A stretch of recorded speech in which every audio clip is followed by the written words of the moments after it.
کا بھی یہی رہا. حضرت ابراہیم پر یہ پابندی تو نہیں ہے تو ٹھیک, نہیں تو اللہ حکم نہیں دیتا. فرمایا خالی بوریاں نہ لانا, ریت کی بھر کے لے آؤ. مہمان خالی آتے دیکھیں گے تو مایوس ہو جائیں گے.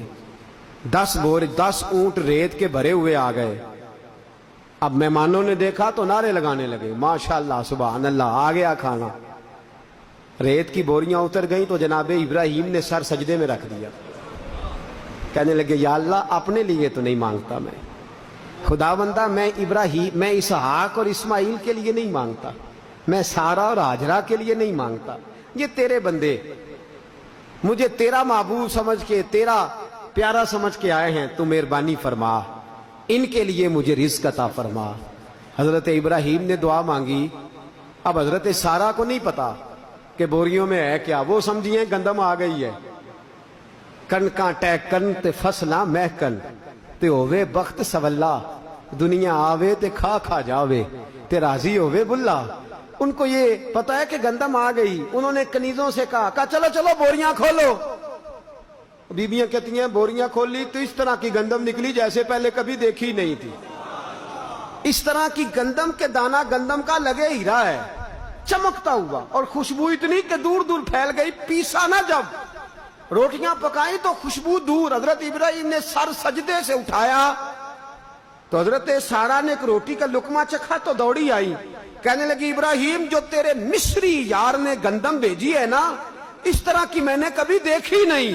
تو حضرت ابراہیم رو پڑے, فرمانے لگے مصری یار نے نہیں بھیجی, یہ میرے عرشی یار نے بھیجی ہے, یہ میرے اس نے بھیجی ہے جو کہتا ہے وَيَرْزُقْهُ مِنْ حَيْثُ لَا يَحْتَسِبُ, میں وہاں سے دوں گا جہاں سے تو نے کبھی سوچا بھی نہیں ہوگا, تیرا کبھی گمان بھی نہیں گیا. یہ میرے عرشی یار نے بھیجی ہے. اور کہا ابراہیم کھلا میرے بندوں کو, کھلا.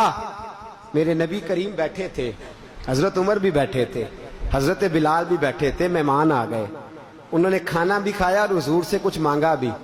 میرے نبی نے فرمایا بلال کچھ ہے؟ حضور کچھ بھی نہیں ظاہراً. فرمایا جا قرضہ اٹھا لے, قرضہ اٹھا لے. حضرت بلال حبشی رضی اللہ تعالیٰ عنہ فرماتے ہیں میں قرضہ لینے کے لیے جانے لگا تو حضرت عمر کہنے لگے یا رسول اللہ رب اس کا حکم دیتا ہے کہ پاس نہیں تو قرضہ اٹھا کے مہمان نوازی کرو. تو نبی پاک صلی اللہ تعالیٰ علیہ وآلہ وسلم خاموش ہوئے. تو حضرت بلال کہنے لگے حضور آپ عمر کی بات پر دھیان نہ کریں, آپ دیں, مجھے پتا ہے جب آپ دیتے ہیں تو اللہ بھی آپ کو دیتا ہے. جب آپ عطا کرتے ہیں کون دیتا ہے, دینے کو منہ چاہیے, دینے والا ہے سچا ہمارا نبی. حضور اللہ دیتا ہے. نبی پاک خوش ہو گئے اور فرمایا عمر میں اللہ کے بندوں پہ رحم کرتا ہوں تو اللہ مجھے کھول کر عطا فرماتا ہے, اللہ مجھے خزانے کھول کر. صاحبو یاد رکھو میرے محبوب پاک صلی اللہ علیہ وسلم کا یہ طریقہ رہا ہے. ہمارے صوفیاء نے, ہمارے بزرگوں نے خانقاہیں بنائیں تو ان میں لنگر خانوں کا جو قیام, لوگ بڑی تنقید کرتے ہیں اہل سنت کے لنگر خانوں پہ, تو بھئی یہ تو میرے نبی پاک کا طریقہ ہے, یہ تو میرے محبوب کا طریقہ ہے. اگرچہ وہاں دال پتلی پکتی ہے, اگرچہ وہاں روٹیاں بہت دفعہ سادی ہوتی ہیں, اگرچہ وہاں جو ہے وہ سادی غذا ہوتی ہے, لیکن یہ طریقہ چلا آ رہا ہے محبوب پاک کا.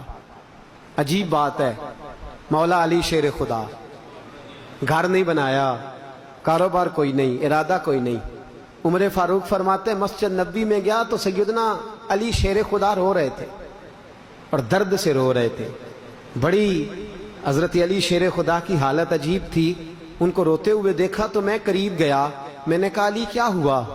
تو فرماتے علی اٹھے اور میرے سینے سے لگ گئے اور اس درد سے روئے کہ لگا کوئی قریبی عزیز انتقال کر گیا ہے. تو میں نے کہا علی کیا ہوا؟ کہنے لگے یار عمر مجھے لگتا ہے میرا اللہ مجھ سے ناراض ہو گیا ہے. فرماتے میں بڑا پریشان ہوا. میں نے کہا علی تجھے کیسے لگتا ہے, تو نے کیسے محسوس کر لیا, کون سی ایسی بات؟